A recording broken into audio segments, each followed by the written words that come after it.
बर' Baptist church association BBCA गासैबो दैदेनगिरिफोरनिसिम आंनि गोसो गोरबोनि साबायखरखौ आं होग्रोदों। बेजों लोगोसेयैनो बेप्टिस्ट चार्चजों सोमोन्दो थानाय साफ्रोमबो ख्रिस्ट धोरोमारि बिथांमोनखौ आंनि गोसो गोरबोनि खुलुमनाय सिबिनाय आरो आं साबायखरखौ होदों।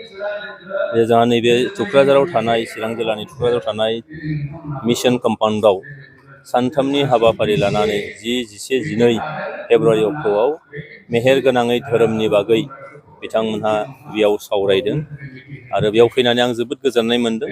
आंनि बेनो गिबि खेब नुजानो हानाय। आङो थांनाय बोसोरफ्राव बिदि नुजानो हायाखैमोन।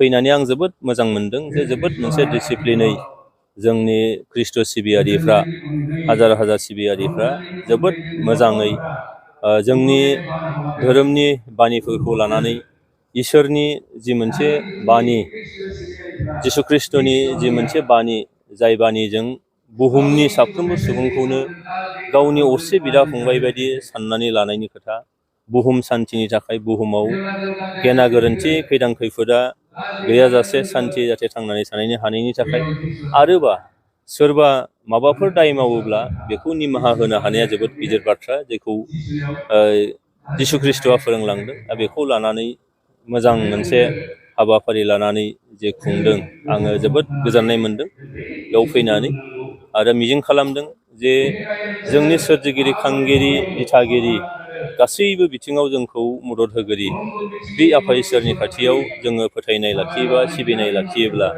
जोंहा जुदि स्पिरिचुवेल डेभेलप जायोब्ला निस्सय जोंनि नैबे ओनसोलाव बे हारि हिसाबै, हादोर हिसाबै बुहुमनाङाव निस्सय गोजोन खौसेथिया फैगोन।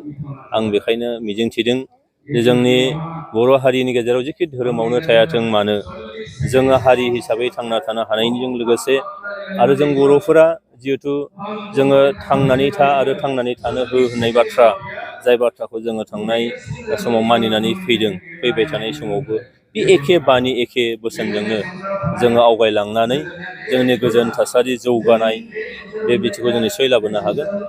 आङो आर'ज गाबदों जे बर' बेप्टिस्ट चार्च एस'सिएशना जेखौ थांखि लानानै हाबाफारिखौ खुंदों, बेयो जोबोद मोनसे ग्रेन्ड साक्सेस जाबाय आरो इयुनावबो निस्सय साक्सेस जालांबावगोन, आं बेखौ मिजिं खालामो।